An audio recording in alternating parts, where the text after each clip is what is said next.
नमस्कार प्यारे साथियों, ज्ञान विचार कहानी चैनल में आपका स्वागत है।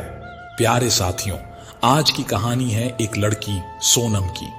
सोनम एक मासूम और भोली भाली लड़की, जिसे जिंदगी के शुरुआती दिनों में ही प्यार और विश्वास की मिठास का अनुभव हुआ।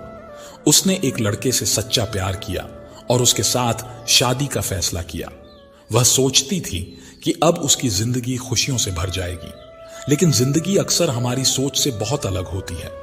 जो हकीकत सोनम के सामने आई वह उसकी उम्मीदों और सपनों से बिल्कुल अलग थी। उसे एहसास हुआ कि कभी कभी इंसान अपने दिल की सुनकर भी गलत रास्ते पर चला जाता है। तो चलिए साथियों, अब हम शुरू करते हैं एक ऐसी कहानी जो आपके दिल को छू जाएगी। सोनम खूबसूरत, सौम्य और सादगी से भरपूर लड़की थी। उसकी बड़ी बड़ी आंखों में मासूमियत की चमक थी और चेहरे पर हमेशा एक हल्की सी मुस्कान तैरती रहती। अभी अभी उसने इंजीनियरिंग में एडमिशन लिया था। नए माहौल की हलचल और उत्साह के बीच भी वह अपनी पढ़ाई पर पूरा ध्यान दे रही थी। घर का माहौल भी उसकी पढ़ाई को और आसान बना देता था। पिता रोशन लाल जी, जो अपने ऑफिस में रिटायरमेंट के आखिरी साल गिन रहे थे, हमेशा चाहते थे कि उनकी बेटी अपने पैरों पर खड़ी हो। मां एक साधारण गृहिणी थी, पर सोच आधुनिक और बेहद समझदार थी। भाई आलोक इंजीनियर था और अपनी पत्नी शालिनी, जो स्कूल में टीचर थी, के साथ माता पिता का पूरा साथ निभा रहा था। पूरा परिवार पढ़ा लिखा और खुले विचारों वाला था। घर में कभी भी किसी पर रोक टोक नहीं लगाई जाती थी, ना बहू शालिनी पर, ना बेटी सोनम पर। सबका मानना था कि बेटी हो या बहू, दोनों को अपने सपनों और फैसलों की पूरी आजादी मिलनी चाहिए। यही वजह थी कि सोनम बेफिक्री के साथ अपने सपनों को पूरा करने में लगी थी। उसके लिए यह घर केवल 4 दीवारों का मकान नहीं था, बल्कि एक ऐसा आंगन था जहां से हर सपने को उड़ान मिल सकती थी। सोनम की जिंदगी जैसे एक निश्चित धर्रे पर चल रही थी। किताबों का संसार, क्लासेस, लाइब्रेरी ही उसका दिन रात था। घर वालों का भी यही सपना था कि बेटी अच्छे से पढ़ लिख कर अपने पैरों पर खड़ी हो। रात को अक्सर डिनर के बाद जब सब ड्राइंग रूम में बैठते तो बातों का सिलसिला शुरू हो जाता। देखो भाई, हमारी सोनम बस पढ़ाई में मन लगाए, अच्छी सी नौकरी करे। शादी की जल्दी हमें नहीं है। लड़की जब अपने पैरों पर खड़ी होती है तो उसका आत्मविश्वास और भी बढ़ता है। मां मुस्कुराकर बोली, हाँ जी, और वैसे भी हमारी बिटिया अभी कॉलेज में ही तो है। पढ़ाई खत्म हो जाए, नौकरी लग जाए, फिर आराम से रिश्ते देखेंगे। आलोक ने मजाक के अंदाज में कहा, वैसे पापा, आपकी बात सही है, लेकिन हमारी बहन का जितना टैलेंट है ना, लोग तो लाइन लगाकर खड़े हो जाएंगे शादी के लिए। सब हंस पड़े। यूनिवर्सिटी का कैंपस हमेशा चहल पहल से भरा रहता था। क्लासेस के बीच भाग दौड़, दोस्तों की हंसी ठिठोली और लाइब्रेरी की खामोशी, इन्हीं सब के बीच कभी कभी सोनम की नजर आदित्य पर भी पड़ जाती थी। आदित्य, जो अब अपनी डिग्री पूरी कर चुका था, यूनिवर्सिटी में एक जाना पहचाना नाम था। पढ़ाई में अच्छा, खेलों में भी आगे, और सबसे बढ़कर उसका स्वभाव बेहद मिलनसार था। सोनम से उसकी हल्की फुल्की पहचान हो गई थी। धीरे धीरे वह पहचान एक अजीब सा खिंचाव बनने लगी।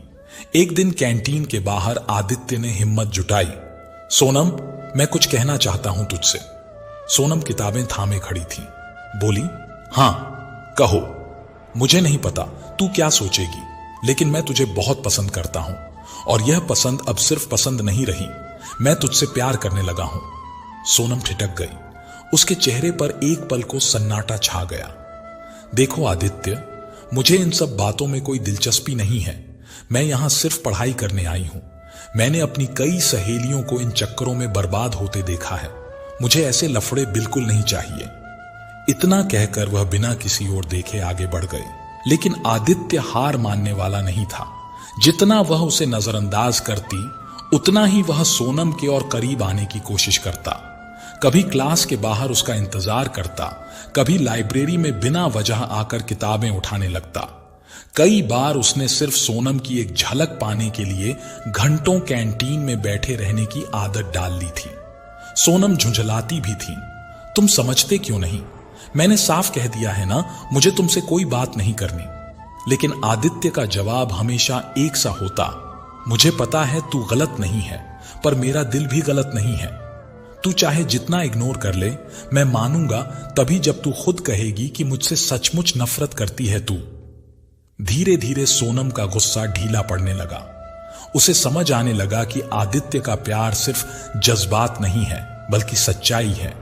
वो हमेशा सोनम के साथ खड़ा रहता, कभी असाइनमेंट में मदद करता, कभी प्रोजेक्ट्स में, तो कभी बस दूर से ही उसका ख्याल रखता।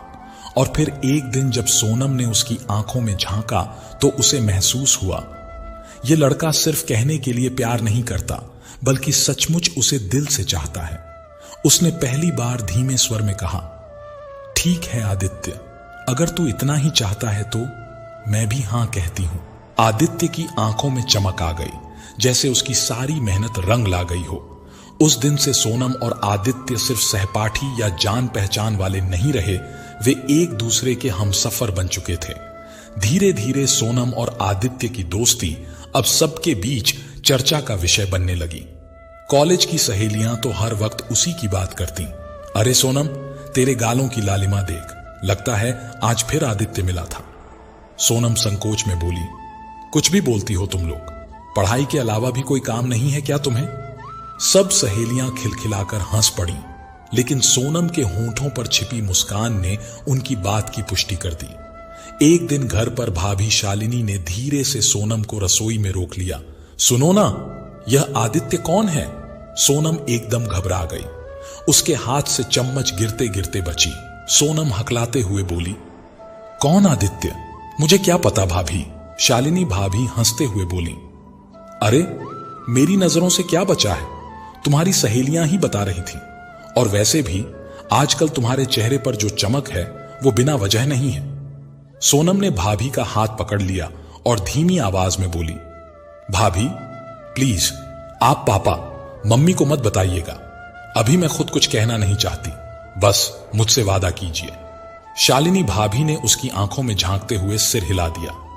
ठीक है, पर याद रखना, राज ज्यादा दिन छुपता नहीं है।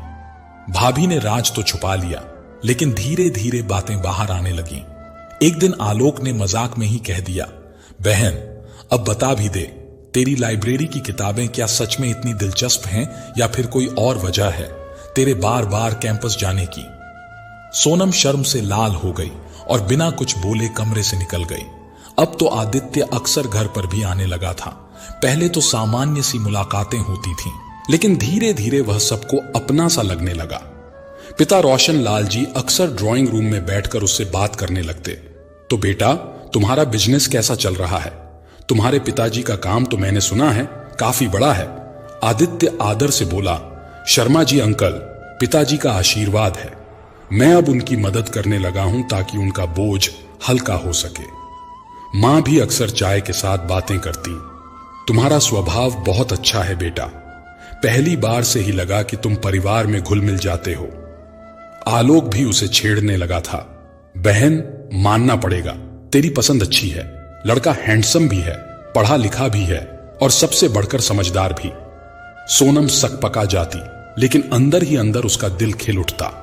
अब ना तो सोनम को आदित्य से मिलते वक्त डर लगता और ना ही घर वालों को कोई ऐतराज था। सोनम और आदित्य ने एक दूसरे के साथ जीने मरने की कस्में खा ली थी। दोनों की आंखों में भविष्य के सपने चमक रहे थे, जहां ना कोई डर था ना कोई झिझक, बस एक दूसरे का साथ था। वक्त की रफ्तार कितनी तेज होती है, यह सोनम को अब महसूस होने लगा था। इंजीनियरिंग की पढ़ाई पूरी करते करते 4 साल कब बीत गए पता ही नहीं चला। अब डिग्री उसके हाथ में थी, मगर नौकरी अभी शुरू नहीं हुई थी। इसी बीच आदित्य बार बार शादी की बातें छेड़ने लगा। देखो सोनम, अब तो तुम्हारी पढ़ाई भी पूरी हो चुकी है, अब तो बस हमारी शादी हो जानी चाहिए। सोनम संकोच में पर मुस्कुराकर कहती, इतनी भी जल्दी क्या है? पापा कहते हैं नौकरी लगने के बाद ही शादी करनी चाहिए। आदित्य गंभीर होकर बोला, हां मैं जानता हूं, पर शादी तो साल भर बाद करनी ही है। फिर क्यों ना अभी से सब पक्की कर लें बात, ताकि कोई अड़चन ना आए। सोनम ने आंखें झुका ली। दिल ही दिल में उसे भी कोई आपत्ति नहीं थी। आखिर अब तक दोनों ने सपनों की एक पूरी दुनिया बना ली थी। कुछ दिनों बाद आदित्य एक दिन अकेले ही सोनम के घर आ पहुंचा। ड्राइंग रूम में रोशन लाल जी अखबार पढ़ रहे थे। मां टीवी पर सीरियल देख रही थीं और आलोक शालिनी भी वहीं बैठे थे। आदित्य संभलते हुए बोला, अंकल आंटी, मैं आज एक जरूरी बात करने आया हूं। सबकी नजरें उस पर टिक गईं। रोशन लाल जी मुस्कुराते हुए बोले, कहो बेटा, इतनी गंभीरता क्यों? सब ठीक तो है ना? आदित्य धीरे धीरे बोला, जी, मैं और सोनम एक दूसरे को पसंद करते हैं और अब मैं चाहता हूं कि आप सबकी रजामंदी से हमारे रिश्ते को आगे बढ़ाया जाए। कमरे में कुछ पल के लिए खामोशी छा गई, फिर मां के चेहरे पर मुस्कान फैल गई। हम तो पहले ही समझ चुके थे बेटा, और सच कहें तो हमें तुम में कोई कमी दिखती भी नहीं है। तुम बहुत अच्छे संस्कारों वाले लड़के हो। शालिनी भाभी ने सोनम की तरफ देखा जो अंदर से झांक रही थी। लो भाई, अब तो मामला पक्का हो गया। सोनम बिटिया अब हमारी नजरों से बच नहीं पाएगी। सोनम एकदम शर्मा गई और भागकर अपने कमरे में चली गई। उसके गाल गुलाब की तरह लाल हो गए थे। कुछ ही दिनों बाद आदित्य अपने माता पिता के साथ घर आया। जब उन्होंने सोनम का हाथ मांगा तो पूरा घर निहाल हो गया। आदित्य के पिता बोले, हमें आपकी बेटी बहुत पसंद है। दोनों का रिश्ता अब आधिकारिक रूप से तय कर दिया जाए। रोशन लाल जी बोले, हमें भी कोई आपत्ति नहीं है, बल्कि हमें तो खुशी है कि सोनम को इतना अच्छा घर और साथी मिल रहा है। उस दिन घर में सचमुच त्योहार सा माहौल था। मिठाइयां बांटी गईं, हंसी ठिठोली हुई और उसी दिन परिवार की सहमति से सगाई की तारीख तय हो गई। सोनम के मन में नई नई हलचलें थीं। वह अपने कमरे में बैठी बार बार आईने में खुद को देखती और हर बार शर्मा जाती। सगाई की तारीख तय होते ही घर का माहौल बदल गया, जैसे पूरे घर में खुशियों की बरसात हो गई हो। हर कोई अपनी तरह से तैयारियों में जुट गया। मां और शालिनी भाभी सुबह से ही बाजार के चक्कर काटती। कभी कपड़े, कभी जेवर, तो कभी साड़ी के लिए दुकानों की लिस्ट बनती। उधर आदित्य की खुशी का तो कोई ठिकाना ही नहीं था। वह बार बार सोनम को फोन कर कहता, चलो ना सोनम, आज हमारे तुम्हारे लिए रिंग देखते हैं, और वैसे भी मुझे तो तुम्हें लेकर सब कुछ खुद चुनना है। सोनम संकोच से बोली, नहीं आदित्य, इतना खर्च मत करो, यह सब पापा करेंगे। लेकिन आदित्य जिद से बोला, अरे ये मेरी सगाई है, मेरी होने वाली दुल्हन की सगाई है, सब कुछ मैं ही करूंगा। हालांकि जब उसने रोशन लाल जी को यह बात बताई तो वे सख्त लहजे में बोले, नहीं बेटा, यह हमारा फर्ज है। अपनी बेटी की सगाई हम अपने तरीके से करेंगे, तुम निश्चिंत रहो, धूमधाम से होगी। आदित्य थोड़ी देर चुप रहा, फिर मुस्कुराकर बोला, ठीक है अंकल, जैसा आप चाहें, लेकिन एक बात है, मैं हर कदम पर आपके साथ रहूंगा। और आखिरकार वह शुभ दिन आ ही गया। सुबह से ही घर में हलचल थी। रिश्तेदार, मेहमान, हंसी खुशी, मिठाइयों की खुशबू और रंग बिरंगे कपड़ों से पूरा घर जगमगा रहा था। सोनम जब सजी धजी बाहर आई तो सबकी नजरें उस पर ही टिक गईं। गहरे रंग की साड़ी, हल्का मेकअप और आंखों में शर्माहट। वह किसी अप्सरा से कम नहीं लग रही थी। आदित्य भी अपने सूट बूट में बेहद स्मार्ट लग रहा था।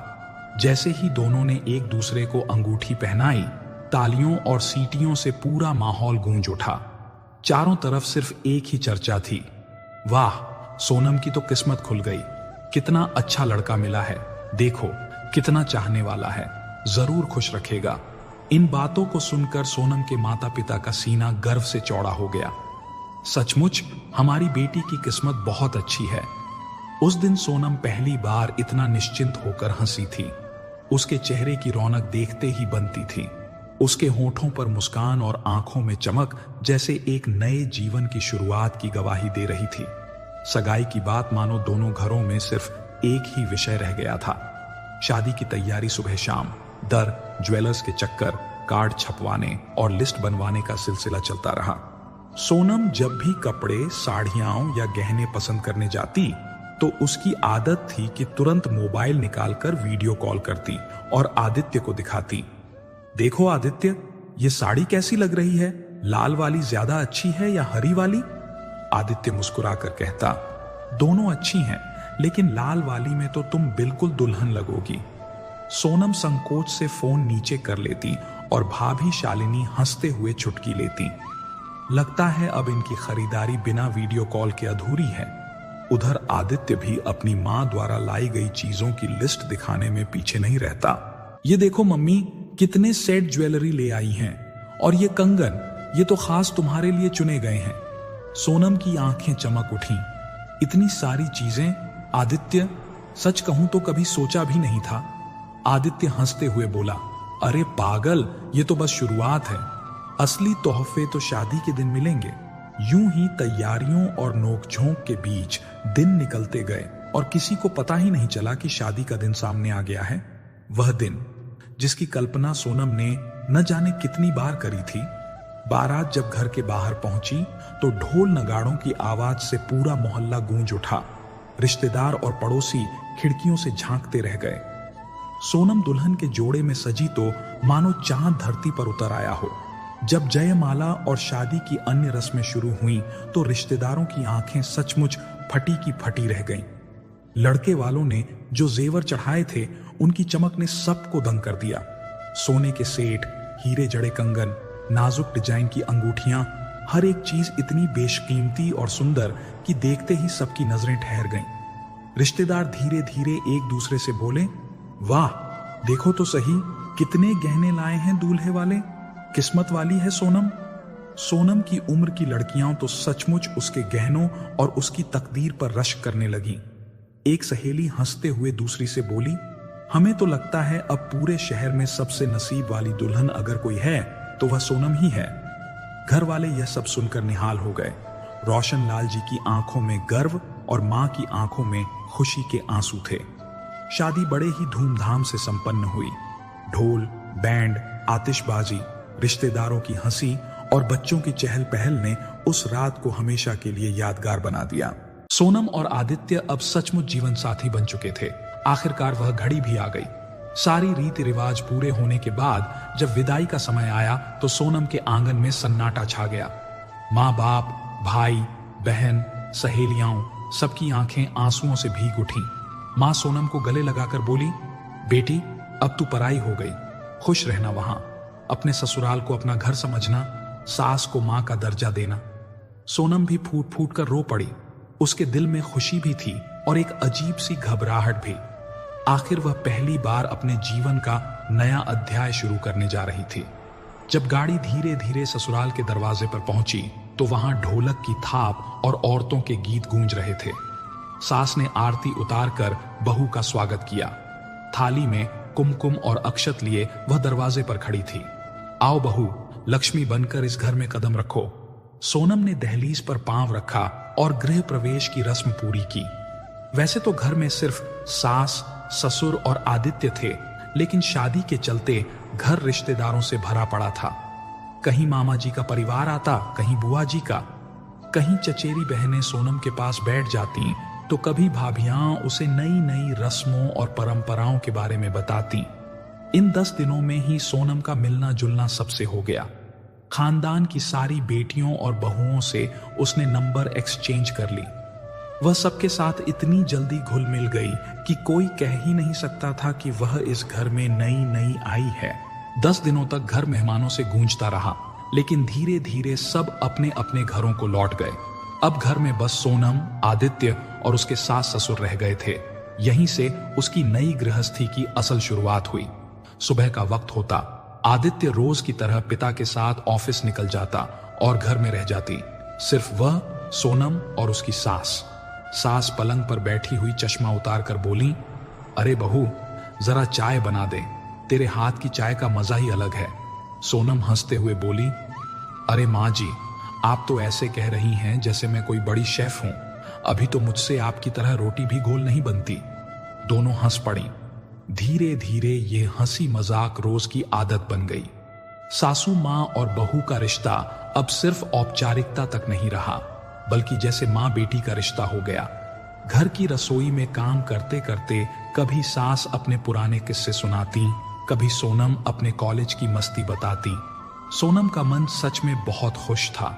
सोनम हंसते हुए बोली, माँ जी, अगर मेरी सहेलियां मुझे यहां देख लें तो मानेंगी ही नहीं कि मैं सास के साथ ऐसी मस्ती करती हूं। सासू मां भी बोली, और मैं अपनी सहेलियों को बताऊंगी कि मेरी बहू बेटी से भी प्यारी है। सोनम शर्मा जाती और उनके गले लग जाती। इसी बीच शादी के कुछ ही महीने बाद आदित्य उसे दुबई घुमाने ले गया। सोनम तो मानो किसी सपनों की दुनिया में पहुंच गई। वहां से लौटकर वह हर किसी को फोन करके अपने टूर की बातें करती।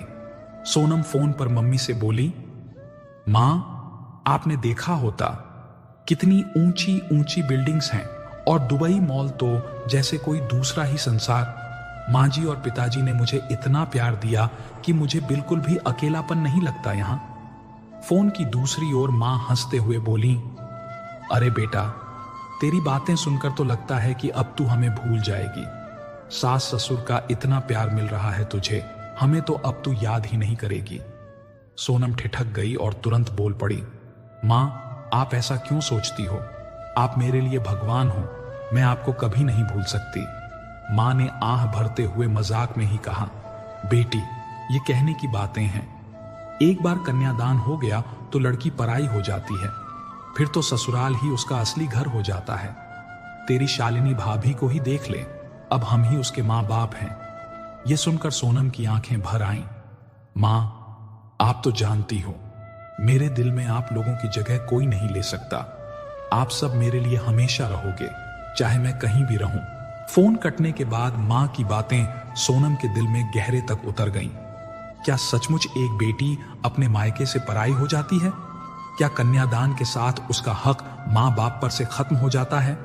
लेकिन अगले ही पल उसने सासू मां की हंसती हुई आवाज सुनी, बेटी आ, तेरी पसंद की डिश बनाते हैं। सोनम ने मुस्कुराकर आंसू पोंछ लिए। उसे एहसास हुआ कि सच में ससुराल में उसे बेटी की तरह अपनाया गया है। अब ऐसे ही वक्त आगे गुजर रहा था। ऐसे ही कई बार सोनम मायके गई, कभी होली पर, कभी भतीजे के मुंडन में, पापा के जन्मदिन पर, भैया भाभी की एनिवर्सरी पर। लेकिन वह ज्यादा दिन नहीं रहती, सिर्फ एक हफ्ते के लिए ही जाती और आ जाती। ऐसे ही आदित्य के चाचा चाची, बड़े पापा, उनकी फैमिली भी हमेशा आती रहती। घर का माहौल उस दिन बेहद रौनक से भर गया था। आदित्य के बड़े पापा, बड़ी मम्मी, उनके बेटे, बहू और पोते सब छुट्टियां बिताने आए हुए थे। आंगन में बच्चों की खिलखिलाहट गूंज रही थी और ड्राइंग रूम में बड़े बुजुर्ग पुरानी यादों का सिलसिला छेड़े बैठे थे। सोनम किचन में नौकरानी के साथ मिलकर काम संभाल रही थी। वह थालियों में कभी सलाद सजा रही थी तो कभी सब्जी का स्वाद चख कर देखती कि नमक कम तो नहीं। सास ने कई बार टोका, बहू, तू क्यों इतना काम कर रही है? वो है ना, उसको करने दे, तू यहां बाहर आ जा। सोनम हंसते हुए बोली, अरे माँ जी, काम करने में मुझे मजा आता है, और फिर सब घर वाले आए हैं, मैं भी चाहती हूं कि उनके सामने मेरे हाथ का स्वाद जाए। सास मुस्कुरा दी और आशीर्वाद भरे स्वर में बोली, बेटी, ऐसे ही सबको अपना बना लेगी तू। खाना निपटते निपटते काफी देर हो गई। मेहमान सब आराम कर रहे थे। इसी बीच बड़े पापा की बहू मंजू धीरे धीरे सोनम के कमरे में आ गई। मंजू की उम्र लगभग सोनम से 10 साल बड़ी रही होगी। परिवार में उसका भी अच्छा दबदबा था। मंजू भाभी मुस्कुराते हुए चारपाई पर बैठकर बोली, बहुत काम कर लिया तूने सोनम, अब थोड़ा बैठ भी जा, मैं देख रही हूं सब थालियां तू ही संभाल रही थी। सोनम चुनरी संभालते हुए बोली, अरे भाभी, सब लोग इतने दूर से आए हैं, मैं अगर उनकी खातिरदारी ना करूं तो क्या फायदा? वैसे भी माँ जी साथ देती हैं, नौकरानी भी है, थकान कहां लगती है? मंजू गंभीर होकर बोली, देख, काम करना बुरा नहीं है, लेकिन मैं तुझे एक सलाह दूं। बहू अगर ज्यादा मेहनत करे तो सब सराहते हैं, लेकिन धीरे धीरे यह जिम्मेदारी समझकर लोग उसी से उम्मीद रखने लगते हैं। फिर चाहे हालात कुछ भी हों, बहू को ही सबका बोझ उठाना पड़ता है। सोनम उसकी बात सुनकर थोड़ी चुप हो गई। उससे पहली बार किसी ने इतने सीधे शब्दों में अनुभव साझा किया था। पर भाभी, यहां तो सब बहुत अच्छे हैं। माँ जी तो मुझे बेटी की तरह रखती हैं, पिताजी भी हर बात में मेरा ख्याल रखते हैं, आदित्य तो मुझे इतना प्यार करता है कि कभी अकेलापन नहीं लगता। सोनम बोली। मंजू हल्की मुस्कान के साथ बोली, हाँ, अभी सब नया है, सब बहुत अच्छा लगेगा, और सच कहूं तो तेरे ससुराल वाले सचमुच अच्छे हैं, लेकिन बहू का असली इम्तिहान वक्त आने पर ही होता है। जब हालात बदलते हैं ना, तब असली परख होती है। सोनम की आंखों में हल्की जिज्ञासा उतर गई। मतलब भाभी, मतलब ये कि तू चाहे मायके जाए या ना जाए, चाहे कितनी भी खुशियां ला दे, समाज और रिश्तेदारों की नजर हमेशा बहू पर ही रहती है। जरा सी चूक हुई नहीं कि उंगलियां उठने लगती हैं। बस मेरी यही सलाह है, खुद को हमेशा मजबूत रखना, ताकि अगर कभी हालात बदले तो तू डगमगाए नहीं। सोनम कुछ देर तक चुप रही। अब इसी बातचीत के दौरान ही मंजू भाभी ने एक बात कह दी, जिसे सुनकर सोनम परेशान हो गई।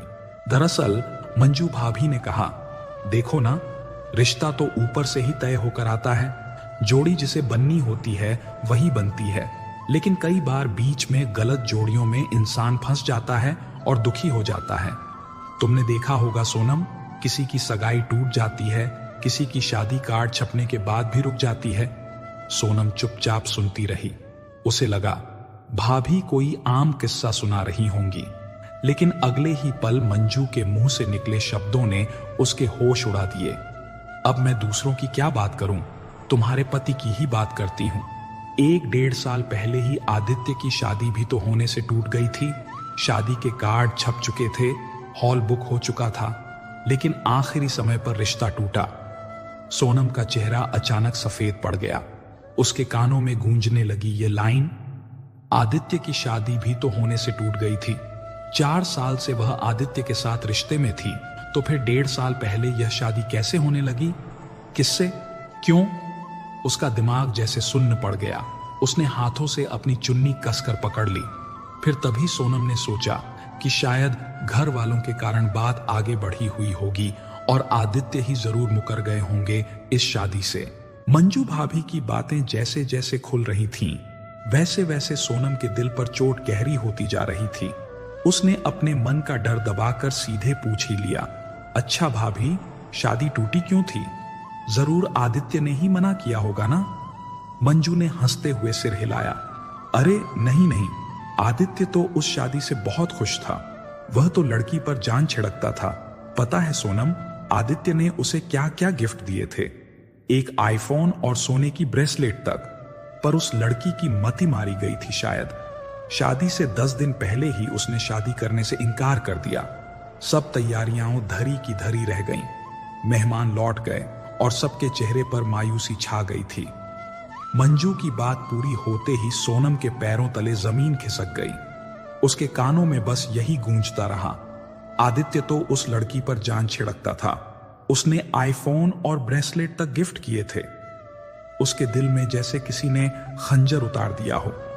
पिछले 4 साल की सारी यादें एक एक कर आंखों के सामने घूमने लगीं। तो क्या मैं ही धोखे में जी रही थी? जब मैं सोच रही थी कि आदित्य सिर्फ मेरा है, तब वह किसी और से इतना प्यार कर रहा था। सारे मेहमानों के चले जाने के बाद सोनम ने अपने आप को कमरे में बंद कर लिया। उसे समझ नहीं आ रहा था कि आखिर यह क्या बात हुई, यानी कि आदित्य उसे धोखा दे रहा था। खैर, रात को जब आदित्य उसके करीब आने लगा तो सोनम गुस्से से दूर खिसक गई, लेकिन आदित्य फिर पास आ गया। उसे लगा कि शायद सोनम मजाक मस्ती कर रही है, लेकिन इस बार सोनम उठ खड़ी हुई और चिल्लाते हुए उसने सारी बातें पूछ डाली। यूं अचानक ये सारी बातें सुनकर आदित्य को धक्का लगा। तुम मुझे धोखा दे रहे थे, यहां तुम्हारी शादी हो रही थी और वहां तुम मुझे झूठे सपने दिखा रहे थे। उसके शब्दों ने कमरे की हवा को जकड़ लिया। आदित्य का चेहरा अचानक बदल गया, पहले हैरानी, फिर झटका और फिर गुस्सा। आदित्य तेज आवाज में चिल्लाया, तुम यह कौन सा बकवास कर रही हो? अच्छा, किसने तुम्हें कहा? तुम मुझ पर इतना बड़ा इल्जाम कैसे लगा देती हो? सोनम ने कहा। मंजू भाभी ने कहा, उन्होंने बताया कि तुम्हारी शादी होने वाली थी, हॉल बुक था, कार्ड छप चुके थे, पर लड़की ने 10 दिन पहले ही मना कर दिया। इसका तो यही मतलब है कि तुम मुझे धोखा दे रहे थे। आदित्य का चेहरा लाल हो गया। उसने एक गहरी सांस ली और तेजी से खड़ा होकर कहा, यह सब तुम मंजू भाभी से सुनकर बोल रही हो ना? वे तो हमेशा से ही मेरे घर परिवार में आग लगाना चाहती हैं। उनकी आदत ही है रिश्तों में फूट डालना। तुम ऐसे लोगों की बातों पर क्यों यकीन कर लेती हो? आदित्य का गुस्सा अब 7वें आसमान पर पहुंच गया। अरे, तुम मंजू भाभी की बातों पर मत आओ, तुम कुछ भी नहीं जानती हो। अरे, मंजू भाभी ने तो सबका जीना हराम करके रखा हुआ है। अब से मैं खुद देखूंगा कि यहां आकर क्या करती हैं वे, और अगर उन्होंने हमारी शांति भंग करनी है तो मैं यह बर्दाश्त नहीं करूंगा, मैं उन्हें भगा दूंगा। सोनम ने उसकी आंखों में ईमानदारी की तलाश की, पर वहां कुछ स्पष्ट नहीं था। वह चाहती थी कि आदित्य सरलता से सच्चाई बताए, पर आदित्य की तेजी और रक्षात्मक रवैया उसे संतुष्ट नहीं कर सका। कमरे में अब भी तनाव की परत थी, लेकिन सोनम के दिल में सवाल दबे रहना असंभव था। उसने धीरे धीरे पर मजबूती से शब्द निकाले, ठीक है आदित्य, गुस्सा मत करो, लेकिन शादी के बाद मुझे बताओ, क्या सच है, क्या झूठ? आदित्य ने एक लंबी सांस ली, जैसे मन के बोझ को उतारने के लिए खुद को तैयार कर रहा हो। हाँ, सच है, मेरी शादी होने वाली थी, लेकिन 1 साल पहले नहीं, 4 साल पहले। उस वक्त मैं तुमसे नहीं मिला था सोनम। वो लड़की, उसका किसी और से चक्कर चल रहा था। इसी वजह से उसने शादी से मुंह मोड़ लिया। सोनम एक पल के लिए ठिठकी। उसके चेहरे पर हल्का सा सुकून आया। गुस्से की तीव्रता थोड़ी कम हो गई थी, मगर पूरी तरह शांत नहीं। सोनम ने संभालिया अंदाज में कहा, लेकिन तुम्हें शादी की इतनी जल्दी क्या थी? 4 साल पहले तो तुम बहुत छोटे थे, तभी करियर भी ठीक से शुरू नहीं हुआ होगा। आदित्य ने सिर झुकाकर हल्की मुस्कान दी, लेकिन उसकी आंखों में थकान झलक रही थी। वो सब मम्मी पापा की जिद थी। उन्हें लगता था कि सब कुछ जल्दी जल्दी निपटा लेना चाहिए। मैंने उनके सामने ज्यादा तर्क नहीं किया, पर जब वह रिश्ता टूटा तो मैंने कसम खाई कि अगली बार सिर्फ अपनी पसंद से शादी करूंगा, और तभी मेरी मुलाकात तुमसे हुई। उसके बाद मुझे किसी और की जरूरत ही महसूस नहीं हुई। सोनम ने उसकी बात ध्यान से सुनी। उसके भीतर जो शक का तूफान उठ रहा था, वह धीरे धीरे शांत होने लगा था। उसने गहरी सांस लेकर आंसू पोंछे। ठीक है, अब समझ में आया, लेकिन आदित्य, तुमने मुझे यह बात पहले क्यों नहीं बताई? अगर तुम साफ साफ बता देते तो मैं किसी और की बातों पर यकीन नहीं करती। आदित्य उसके करीब आकर उसके हाथ पकड़ते हुए बोला, शायद मैंने गलती की। मुझे लगा पुरानी बातें बताकर तुम्हें परेशान करूंगा, इसीलिए सब कुछ दफना दिया। मगर अब जब तुम इतना सोचने लगी हो तो वादा करता हूं कि आगे से तुमसे कुछ नहीं छिपाऊंगा। पुरानी बातों को पीछे छोड़ दो। सोनम, हमारे पास अपना भविष्य है, उसे बिगाड़ने मत दो। सोनम ने उसकी आंखों में देखा। इस बार उसे झूठ का कोई अंश नजर नहीं आया। धीरे धीरे उसका चेहरा नरम पड़ा। ठीक है, मैं भी यह सब भूलने की कोशिश करूंगी, लेकिन याद रखना, अब अगर मुझसे कुछ छिपाया तो मैं माफ कभी नहीं करूंगी। आदित्य ने उसके हाथ कसकर दबाए और कहा, वादा है। कमरे का भारीपन हल्का हो गया। बाहर हवा का झोंका खिड़की से अंदर आया और दोनों के बीच की दूरियां थोड़ी सी मिट गईं। दिन गुजरते गए। शादी की शुरुआती उत्साह और रिश्तेदारों की भीड़भाड़ के बाद अब जीवन अपनी लय पकड़ने लगा था।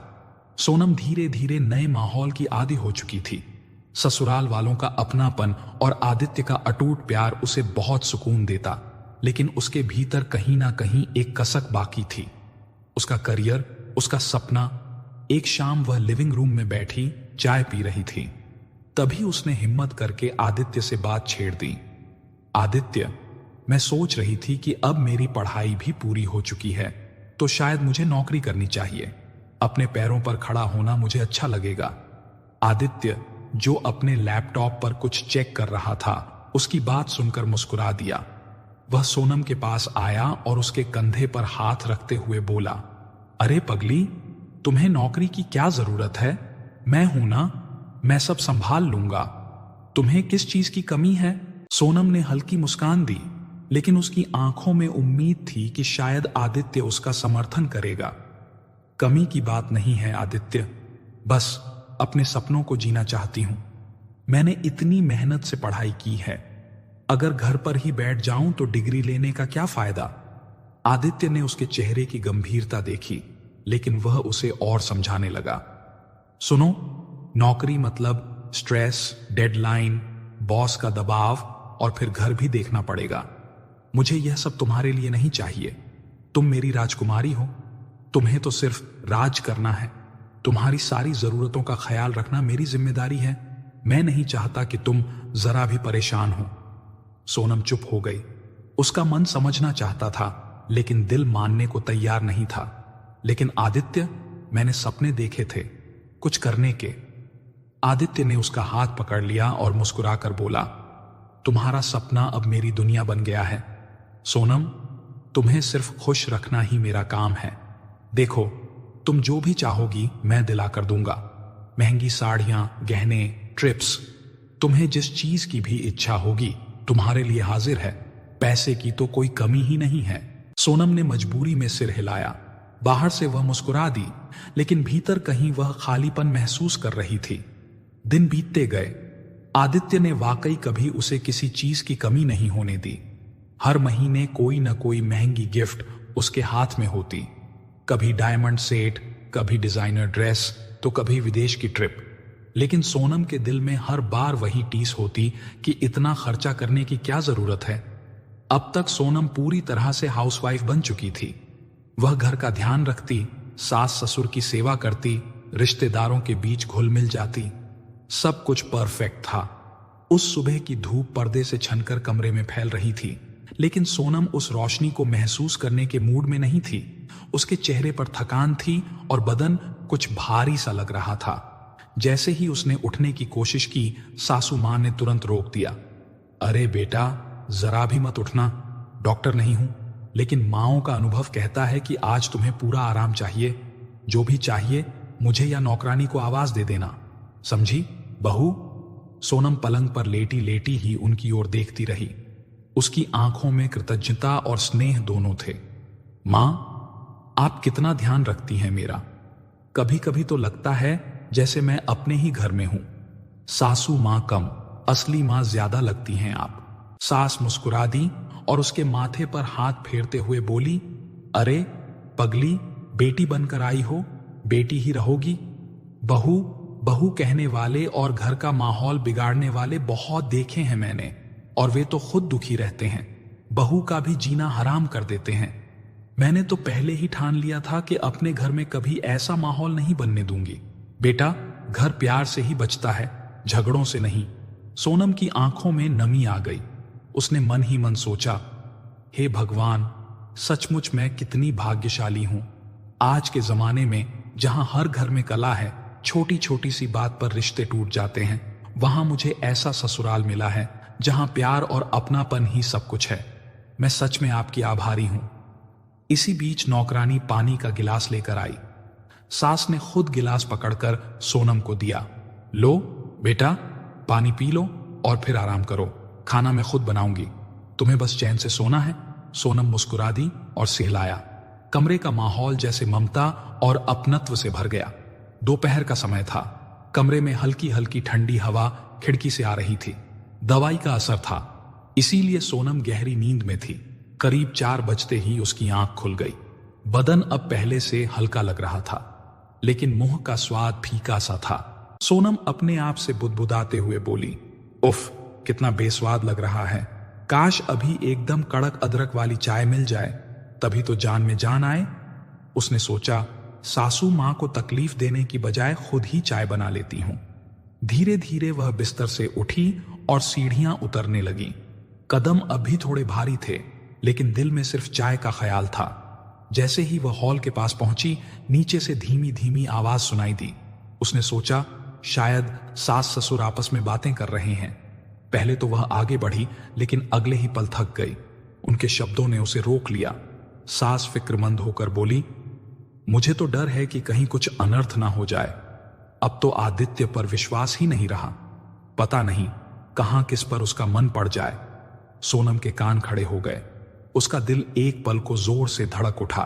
फिर ससुर जी की भारी मगर गंभीर आवाज गूंज उठी, हां जी, मुझे भी डर लगता है, कहीं फिर से रिश्ता ना टूट जाए उसकी हरकतों की वजह से। बहू तो हमारी इतनी अच्छी है, लेकिन बेटा। कुछ पल का सन्नाटा रहा, फिर उनकी आवाज और भी गंभीर हो गई। लेकिन सुरभि, इस बार सुन लो, अगर कुछ गड़बड़ हुई ना तो मैं उसे अपने व्यापार संपत्ति से बेदखल कर दूंगा। यह आखिरी बार सह रहा हूं उसकी अय्याशियां। सोनम की सांसें जैसे थम सी गईं। पैर सीढ़ियों पर जमे रह गए। उसे ऐसा लगा मानो किसी ने जमीन खींच ली हो उसके नीचे से। अय्याशियां, आदित्य, ये क्या कह रहे हैं मम्मी पापा? क्या वाकई इनके डर के पीछे कोई सच्चाई है? क्या मुझे अब तक सिर्फ दिखावा दिखाया गया है? उसका दिल बैठने लगा। अचानक अदरक की चाय का ख्याल कहीं गुम हो गया। चुपचाप वह वापस मुड़ गई, सीढ़ियां धीरे धीरे चढ़ी और अपने कमरे का दरवाजा बंद कर लिया। बिस्तर पर बैठते ही उसके भीतर सवालों का तूफान उमड़ पड़ा। यह कैसा सच है जो मुझे नहीं पता? सब लोग डरे हुए क्यों हैं? मम्मी पापा आदित्य की आदतों से इतने परेशान क्यों हैं? अगर ये सब सच है तो मेरी शादी, मेरा भविष्य, क्या सब खतरे में है? उसकी आंखें भीगने लगीं, लेकिन उसने तकिए में मुंह छिपाकर आंसुओं को दबा लिया। नहीं, अभी मेरे पास कोई ठोस सबूत नहीं है। मैं किसी से सवाल भी नहीं कर सकती। मुझे इंतजार करना होगा, सही वक्त आने तक। वह चुपचाप लेटी रही। मन में अजीब सी बेचैनी और डर ने घेर लिया था। उसके चेहरे पर अब वह मासूम सुकून नहीं था, बल्कि अनजाने डर की छाया गहरी होती जा रही थी। अब से सोनम का ध्यान और भी गहरा हो गया था। जब भी आदित्य सामने होता, वह अनजाने ही उसकी हर हरकत पर नजर डालने लगती, जैसे उसकी हंसी में, उसके फोन पर बात करने के ढंग में, दोस्तों के साथ मिलने जुलने में, यहां तक कि उसके ऑफिस जाने और लौटने के समय में भी। लेकिन हैरानी की बात यह थी कि आदित्य का व्यवहार उसे इतना अच्छा था कि सोनम को कई बार अपने मन के सारे संदेह बेवजह लगने लगते। एक शाम की बात है, ड्राइंग रूम में दोनों साथ बैठे थे। टीवी पर कोई हल्की फुल्की फिल्म चल रही थी। आदित्य अचानक सोनम की तरफ झुककर बोला, अरे मैडम, कब तक ऐसे गंभीर चेहरा बनाए रहोगी? थोड़ी हंसी ठिठोली भी कर लिया करो। तुम तो मेरी जिंदगी की रौनक हो। सोनम ने हल्की मुस्कान दी, लेकिन भीतर से उसका मन गहरे संदेह से भरा हुआ था। उसने हिम्मत जुटाकर कहा, आदित्य, एक बात पूछूं? बुरा तो नहीं मानोगे? आदित्य चौंकते हुए हंसकर बोला, अरे, मैं तुम्हारा पति हूं, तुम कुछ भी पूछ सकती हो। बताओ, क्या है तुम्हारे दिल में? सोनम उसकी आंखों में झांकने लगी, जैसे सच खोज रही हो। तुम्हारे मम्मी पापा कभी कभी तुम्हारी आदतों की शिकायत करते हैं। मुझे समझ नहीं आता, आखिर उन्हें ऐसा क्यों लगता है, जबकि मैं तो देख रही हूं तुम कितने अच्छे हो, कितना ख्याल रखते हो मेरा। आदित्य ने एक पल को गहरी सांस ली, फिर जोर से हंस पड़ा। अरे पगली, मां बाप को अपने बच्चों से हमेशा शिकायत रहती है।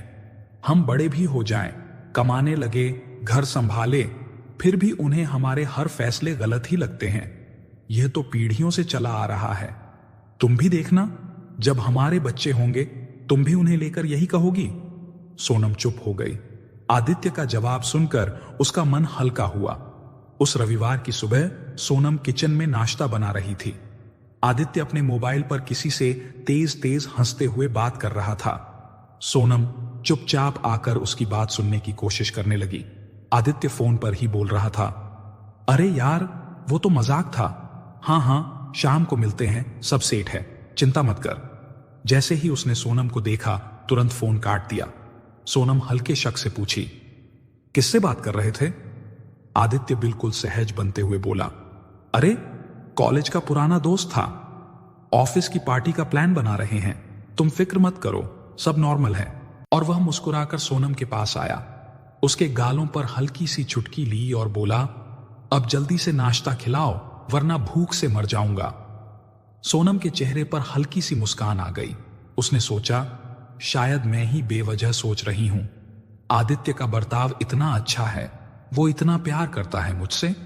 अब धीरे धीरे 2 साल का समय गुजर चुका था। आदित्य का काम अब और ज्यादा बढ़ गया था। वह दिन रात मेहनत करता, कभी कभी कई दिनों के लिए बाहर शहरों में चला जाता। सोनम पूरी तरह घर संभालने वाली गृहस्थी में रुतबेदार बन चुकी थी। ससुर जी अब ज्यादातर घर पर ही रहते, लेकिन व्यवसाय की खबरें रखते हुए कभी कभी आदित्य के फैसलों पर निशाना साध देते। एक दिन शाम को आदित्य वापस घर लौटा। सोनम ने उसे देखते ही सवाल कर दिया, आदित्य, एक बात बताओ, तुम इतने झगड़ालू क्यों हो? पापा तो कहते हैं कि जाना जरूरी नहीं है, फिर भी तुम क्यों अपना मन जिद पर रखते हो?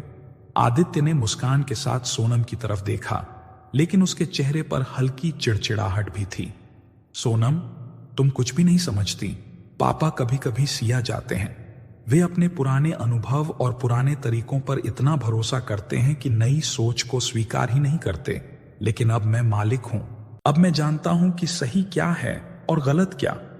सोनम ने उसकी आंखों में झांकते हुए धीरे से कहा, लेकिन क्या तुम्हें पापा की बात मान लेना बेहतर नहीं लगता? आखिर वे अनुभव वाले हैं, तुम्हारे भले के लिए। आदित्य ने हंसते हुए उसका हाथ पकड़ लिया। सुनो सोनम, मैं तुम्हें सब बताता हूं। पापा का अनुभव बहुत है, लेकिन हर चीज बदल गई है। अब जो निर्णय लेने हैं उन्हें मैं सही तरीके से लूंगा। और हां, मैं जानता हूं कि तुम्हारा भरोसा मुझ पर है, इसीलिए तुम चिंता मत करो। तुम्हें कभी कुछ महसूस नहीं होने दूंगा। सोनम ने उसकी बातों को सुनकर मन ही मन राहत की सांस ली, लेकिन उसकी निगाहें अब भी हल्की सी चिंता और सवाल में डूबी रहीं। कुछ दिन बाद आदित्य फिर से कुछ दिनों के लिए बाहर जाने की तैयारी कर रहा था। सोनम ने कहा, आदित्य, तुम इस बार भी बिना पापा की राय लिए बाहर जा रहे हो। क्या सच में यह काम इतना जरूरी है? आदित्य थोड़ी गंभीरता के साथ बोला, सोनम, जरूरी है। और पापा जब घर पर बैठते हैं तो हमेशा मुझे रोकने की कोशिश करते हैं, लेकिन अब मैं अपना निर्णय खुद लेता हूं। घर और व्यापार दोनों संभालना है, इसीलिए मैं कभी कभी उनसे अलग रास्ता चुनता हूं। समझ रही हो? सोनम ने हल्की सी हां में सिर हिलाया, लेकिन मन ही मन डर लगता है कि कहीं तुम्हें नुकसान ना हो जाए। आदित्य ने कहा, डरा मत करो, मैं हमेशा तुम्हारे लिए सोचता हूं। और हां, घर की हर चीज तुम्हारे लिए सुरक्षित रहेगी। इस बीच घर का माहौल भी बदलने लगा था।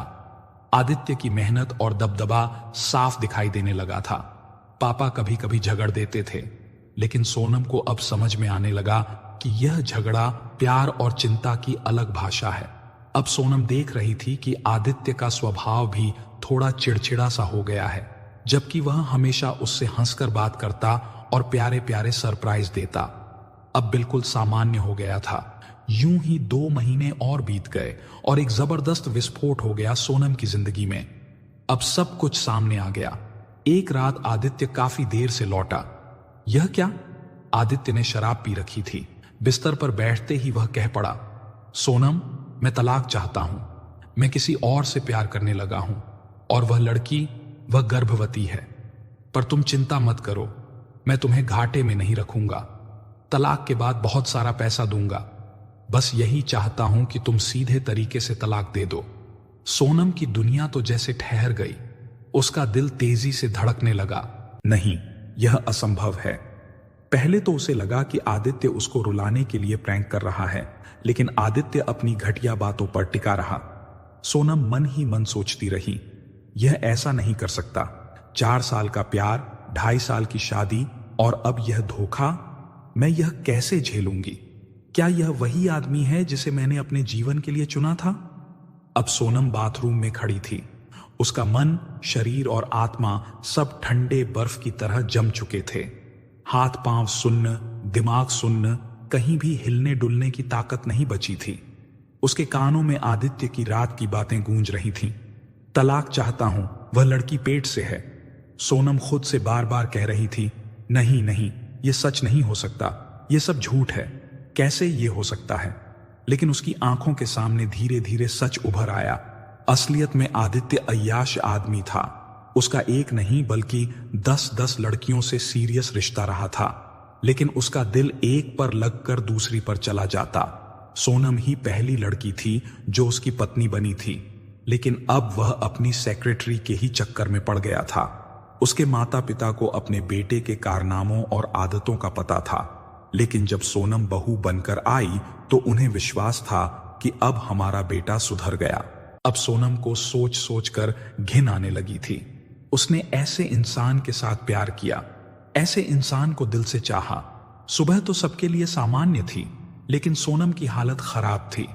उसने फैसला कर लिया कि वह छोड़ देगी इसे, लेकिन उसे अपने घर वालों की भी फिक्र थी कि अब क्या होगा। मम्मी पापा तो टूट जाएंगे। तभी आदित्य उसके सामने खड़ा हो गया। सोनम ने उसकी आंखों में देखा। आदित्य कुछ बोल नहीं पा रहा था। उसकी आंखों में हिचक, डर और शायद पछतावा भी झलक रहा था। देखो सोनम, अब सारी बातें सामने हैं। मैं नहीं चाहता कि तुम ऐसे रिश्ते में रहो जिसमें तुम्हारा पति तुम्हें अब चाहता ही नहीं है। समझ रही हो ना? सोनम कुछ कह नहीं पा रही थी। उसका दिल तेजी से धड़क रहा था और हाथ पांव सुन्न भी हो चुके थे। आदित्य ने आगे कहा, मैं भले ही तुमसे अलग होना चाहता हूं, लेकिन मैं कोई बोझ नहीं रखना चाहता। वैसे भी हमारी कोई संतान नहीं है, लेकिन फिर भी मैं तुम्हें पैसे दूंगा। शादी के छड़े सारे गहने तुम ही रख लो, और कुछ चाहिए तो बेझिझक बता देना। सोनम के होंठ हिलने लगे, लेकिन शब्द बाहर नहीं आए। उसके अंदर गुस्सा, दुख और धोखे की भावना एक साथ उठ रही थी। वह सोच रही थी, यह आदमी जिसे मैं अपना सब कुछ मानती थी, अब मुझे छोड़कर जाने के लिए तैयार है। सोनम का गुस्सा 7वें आसमान पर पहुंच चुका था। उसने आव दिखाना ताव झन्नाटेदार थप्पड़ उसके चेहरे पर मारते हुए बोली, अब बस ढोंग रचना बंद करो। क्या दिखाना चाह रहे हो कि तुम कितने महान और उदार हो? तुम क्या कर रही हो सोनम? वह धीरे से बोला, जैसे डर और अफसोस उसके शब्दों में मिल रहे हों। सोनम का स्वर और भी कड़ा हो गया। तो अब तुम्हारा दिल किसी और पर आ गया और हमारे इस रिश्ते की तिलांजलि दे रहे हो। लेकिन तुम्हारा दिल तो कितना अच्छा है ना। पत्नी को जीवन में कोई परेशानी ना हो, इसीलिए उसकी जरूरत का ध्यान रखने का परपंच रच रहे हो, ताकि मैं कोई झंझट न करूं। आदित्य कुछ बोल ही रहा था कि सोनम ने उसे रोकते हुए कहा, अरे मैं थूकती हूं तुम पर, तुमसे जुड़ी हर चीज पर, तुम्हारी धन संपत्ति पर। अब जल्द से जल्द तलाक की प्रक्रिया करो। मैं कागजात पर साइन कर दूंगी। ये सब अपने पास ही रखो। हो सकता है आगे चलकर अपनी नई पत्नी को ऑफर करना पड़े। सच ये है कि तुमने मुझसे कभी प्यार किया ही नहीं। आदित्य ने नजरें झुका ली। सोनम, मैं कभी तुम्हें जख्म नहीं देना चाहता था, लेकिन मैं अपनी जिंदगी में अब और कुछ देखना चाहता हूं। मुझे अफसोस है, सोनम के अंदर अब पहले जैसी मासूमियत नहीं रही। ठीक है, मैं अब अपने जीवन की जिम्मेदारी खुद लूंगी। तुम रहो अपने रास्ते, मैं अपने रास्ते पर। अब तलाक हो जाने के बाद सोनम घर से जाने लगी। वह सिर्फ अपना सामान ही लिए हुए थे जो उसे मायके से मिला हुआ था। सास ससुर उसे आंखें नहीं मिला पा रहे थे। उनके चेहरे पर अपने कर्मों के फूटने का दर्द साफ झलक रहा था। सोनम को तो सास ससुर पर ही दया आ रही थी। नालायक अय्याश बेटे ने उनकी जिंदगी नरक बना दी है और ना जाने आगे क्या क्या करेगा। तलाक के बाद सोनम अपनी सहेली के घर आ गई। सहेली से उसने पहले ही सारी बातें बता दी थीं और सहेली भी इतनी अच्छी थी कि उसने दिल खोलकर सोनम का स्वागत किया और यह हौसला भी दिलाया कि जब तक उसका कुछ नहीं बन पाता वह यहीं रहेगी। वैसे भी उसका पति मर्चेंट नेवी में है, जो कि महीनों महीने बाहर ही रहता है, इसलिए उसका भी अकेलापन दूर हो जाएगा। सोनम ने पहली बार महसूस किया कि किसी ने उसे बिना सवाल किए, बिना आलोचना किए अपनाया है। उसकी हिम्मत और भी बढ़ गई। उसने मन ही मन ठान लिया, अब वह अपने आत्मसम्मान और जीवन के लिए लड़ेगी। हालांकि तलाक की खबर उसके घर वालों से छिपी नहीं रह सकती थी। वह जानती थी कि एक दिन यह सच सामने आ जाएगा, लेकिन उसने सोचा, जब तक बात ढकी छिपी है तब तक ढकी छिपी ही रहे। अब समय है खुद को संवारने का, अपनी ताकत को पहचानने का। सोनम ने अपने कमरे का जायजा लिया। सहेली ने उसके लिए एक कोना सजाया था, एक आरामदायक बिस्तर, किताबों की अलमारी और एक छोटी सी मेज। उस शाम दोनों ने चाय के साथ लंबी बातचीत की। सहेली ने जीवन के संघर्ष और आत्मनिर्भरता की कहानी सुनाई और सोनम ने महसूस किया कि अब वह फ्री है। सोनम ने सहेली के घर से अपने नए जीवन की शुरुआत की। पहले तो उसने अपनी भावनाओं को संभाला, लेकिन अब समय आ गया था कि वह अपने पैरों पर खड़ी हो। हर सुबह वह उठती, तैयार होती और जॉब के लिए ऑनलाइन एप्लीकेशन भेजती। उसके पास डिग्री थी और पढ़ाई में जो मेहनत उसने सालों तक की थी, उसका नतीजा अब सामने आने लगा। कुछ हफ्तों बाद उसे एक कंपनी में नौकरी मिल गई। नौकरी का पहला दिन उसके लिए उत्साह और डर दोनों से भरा था। सहेली ने उसे प्रोत्साहित करते हुए कहा, सोनम, याद रखना, अब तुम अपने पैरों पर खड़ी हो। नौकरी के साथ साथ आत्मसम्मान और आजादी भी तुम्हारे हाथ में है। पहली तनख्वाह हाथ में आते ही सोनम ने ठान लिया कि अब सहेली के घर पर रहना सही नहीं रहेगा। उसने सहेली से कहा, देखो, तुमने मुझे यहां तक संभाला, अब मैं अपने दम पर जीना चाहती हूं। अब सोनम सहेली के घर के ही किराए वाले हिस्से में रहने लगी, जो कि कब से खाली पड़ा था और अब किराया भी देने लगी। सोनम अब पूरी तरह से अपने नए जीवन में ढल चुकी थी। सुबह सुबह उठकर तैयार होना, ऑफिस जाना, काम में ध्यान लगाना, सब कुछ अब उसकी दिनचर्या बन चुकी थी। माँ का फोन आता तो वह मुस्कुराते हुए कह देती, माँ मैं ठीक हूं, चिंता मत करो, सब कुछ संभाल रही हूं। माँ की आवाज में हल्की राहत सुनकर सोनम भी शांत हो जाती। अब उसके माता पिता अक्सर गांव में रहते थे क्योंकि पिता का रिटायरमेंट हो चुका था। ऑफिस में सोनम ने खुद को साबित करना शुरू किया। हर काम में वह पूरी मेहनत और लगन दिखा रही थी। सहकर्मी उसकी जिम्मेदारी और समर्पण देखकर तारीफ करते हैं। सोनम तो सच में इस टीम की रीढ़ बन गई है। तुम्हारे बिना यह काम नहीं चल सकता, कोई कहता। सोनम मुस्कुराते हुए जवाब देती, बस मैं अपना काम ध्यान से करती हूं और हां, जो भी काम मिले उसे पूरे ईमानदारी से करना ही मेरा फर्ज है। सोनम के माता पिता और भैया को भी कोई शक नहीं हुआ कि वह तलाक और धोखे से गुजर रही है। आज सोनम ऑफिस में अपनी डेस्क पर बैठकर काम में व्यस्त थी। कंप्यूटर स्क्रीन पर आंखें टिकाए रिपोर्ट तैयार कर रही थी कि अचानक उसकी नजर सामने टहल रही किसी महिला पर पड़ी। सोनम की धड़कन तेज हो गई। उसके सामने निहारिका जी खड़ी थीं। निहारिका जी को देखते ही सोनम पहचान गई, क्योंकि निहारिका उसके पिता के ऑफिस की पुरानी मित्र थीं। लेकिन निहारिका जी थोड़ी कंफ्यूज थीं, क्योंकि उनको भी लग रहा था कि वे उसे जानती हैं। दरअसल यह निहारिका जी का ही ऑफिस था। उन्होंने बड़ी मेहनत से यह मुकाम हासिल किया था, लेकिन आज तक वे अकेली ही थीं। 63 की उम्र थी उनकी। शादी उन्होंने नहीं की थी। आखिरकार निहारिका जी ने एक दिन सोनम को अपने केबिन में बुला लिया। सोनम थोड़ी नर्वस थी, कदम धीमे थे, हाथ हल्के कांप रहे थे। निहारिका जी ने मुस्कुराते हुए कहा, अच्छा तो तुम रोशन लाल जी की बेटी हो? मैंने तुम्हें पहले दिन ही पहचान लिया था, लेकिन एक बात बताओ, तुम मुझसे इतना डर क्यों रही हो? सोनम ने आंखें झुका लीं और धीरे धीरे कहा, निहारिका जी, आप बहुत समझदार और अनुभव वाली हैं। मैं नहीं चाहती कि किसी को हमारे परिवार की बातें परेशान करें। मेरे पिताजी अब गांव में रहते हैं। मैं नहीं चाहती कि उन्हें किसी तरह का झटका लगे। निहारिका जी ने सहमति में सिर हिलाया, लेकिन उनकी आवाज में गंभीरता थी। बेटा, मैं तुम्हारा डर समझती हूं, लेकिन कुछ बात ऐसी होती है जो छुपाई नहीं जा सकती। तुम्हारे लिए जो सही है वही करना होगा। कह दो, अब मुझे तुम्हारा सब दुख दर्द सुनाओ। सोनम ने धीरे धीरे अपना सारा दुख दर्द और आदित्य के धोखे की कहानी निहारिका जी को बता दी। आंखों में आंसू थे, लेकिन आवाज स्थिर थी। लेकिन उसने एक वादा भी लिया कि वह पापा से कुछ न बताएं। लेकिन निहारिका जी ने वादा नहीं निभाया, क्योंकि उनको यह सब बातें सही नहीं लगीं और उन्होंने रोशन लाल जी से सारी बातें बता दी। अब रोशन लाल जी पत्नी संग भागे भागे गांव से लौट आए कि उनकी बेटी ने अपने आगे किसी को कुछ समझा ही नहीं। सोनम अब अपने माता पिता के घर रह रही थी। घर का माहौल कुछ भारी सा था। सभी परिवार वाले उसके फैसले से नाराज थे। रोशन लाल जी ने गहरी आवाज में कहा, सोनम, तुम अपनों के होते हुए भी बेगानों की तरह क्यों जी रहे थे?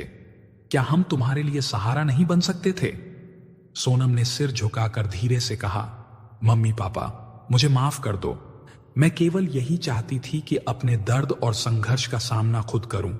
मुझे किसी पर बोझ नहीं बनना था। मैं जानती हूं आपको मेरी चिंता है, लेकिन मैं अपनी जिंदगी में सही निर्णय लेना चाहती थी। आलोक भैया, जो पहले से ही गुस्से में थे, अचानक उठ खड़े हुए और बोले, मैं इस आदित्य को सबक सिखाऊंगा जिसने तुम्हारे साथ ऐसा किया। सोनम ने उन्हें हल्के हाथ से रोकते हुए कहा, भैया कृपया ऐसा मत करो, समय ही उसे सबक सिखाएगा। अब हमें जरूरत है समझदारी की। गुस्से से कुछ हल नहीं होगा। मैं अपने कदम खुद संभाल लूंगी।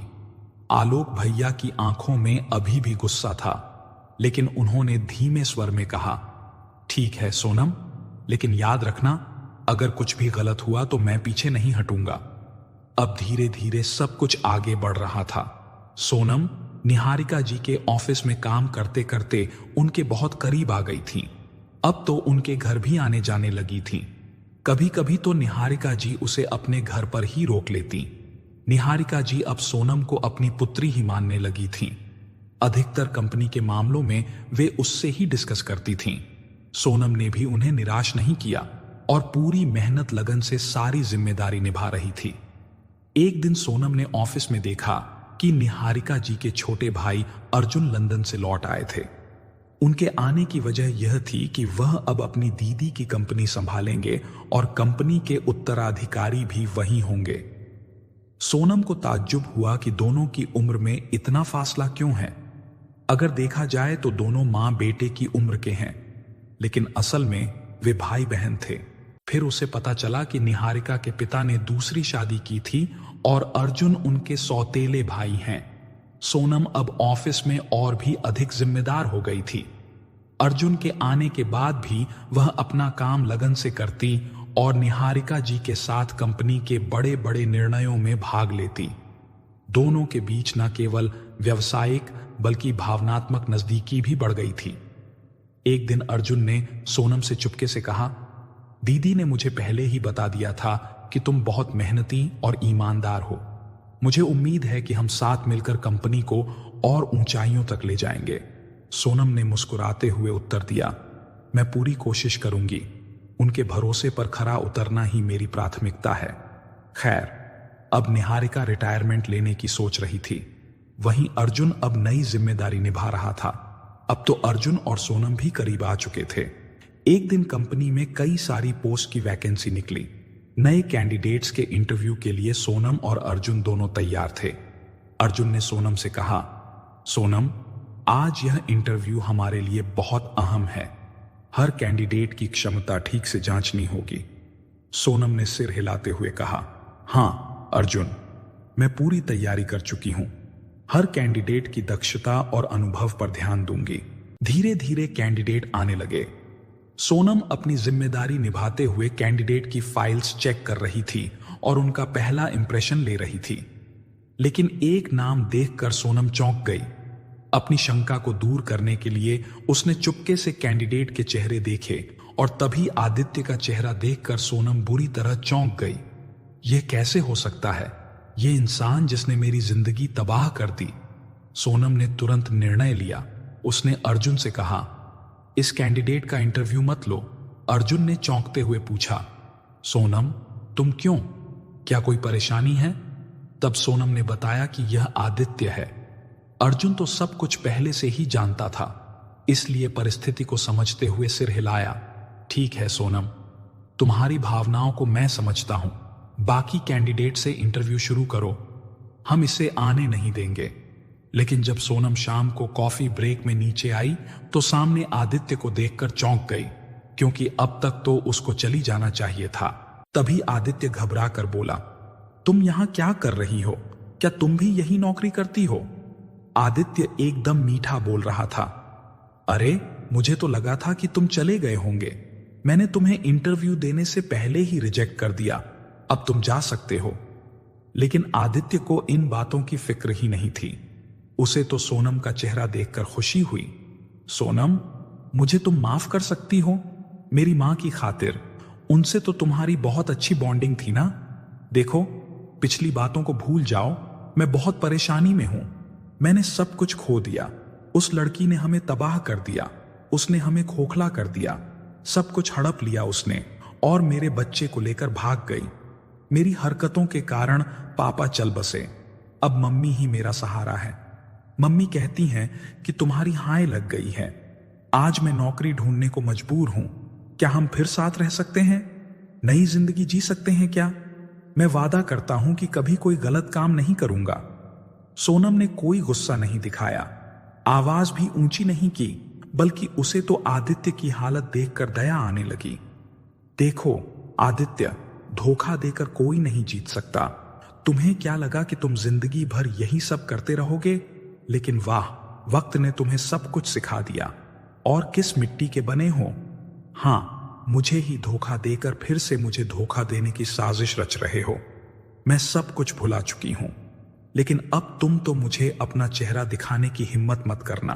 तब वहां अर्जुन आ गया और वह उसका हाथ हक से पकड़कर बोल पड़ा, सोनम चलो ऊपर। क्या कर रही हो यहां? आदित्य समझ चुका था कि इन दोनों के बीच जरूर कुछ है। और वह पछताता सा अकेला खड़ा रह गया। सोनम जहां भूतकाल से निकलकर वर्तमान में जी रही थी, वहीं आदित्य वर्तमान में भूतकाल खोज रहा था। प्यारे साथियों, इस कहानी से हमें यह सीखने को मिलता है कि जीवन में आत्मसम्मान, ईमानदारी और समझदारी का होना अत्यंत आवश्यक है। चाहे परिस्थिति कितनी भी कठिन क्यों ना हो, हमें अपने निर्णय खुद लेने चाहिए और किसी पर निर्भर होकर अपना जीवन नहीं जीना चाहिए। सोनम ने अपने अनुभवों से यह सीखा कि धोखा, विश्वासघात और झूठ कभी भी स्थायी नहीं रहते। सही समय पर अपने आत्मसम्मान के लिए कदम उठाना ही मनुष्य की असली ताकत है।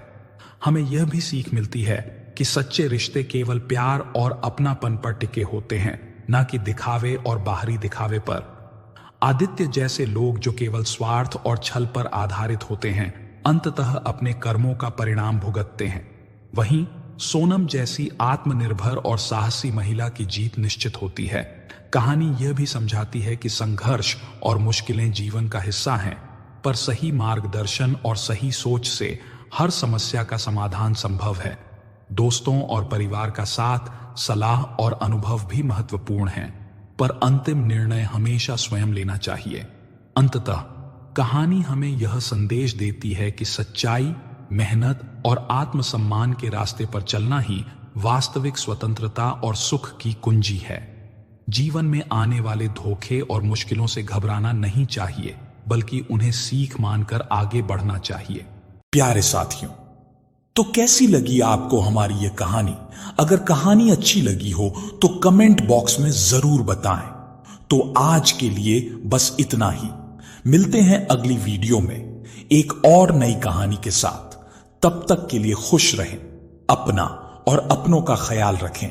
जय श्री राधे कृष्ण।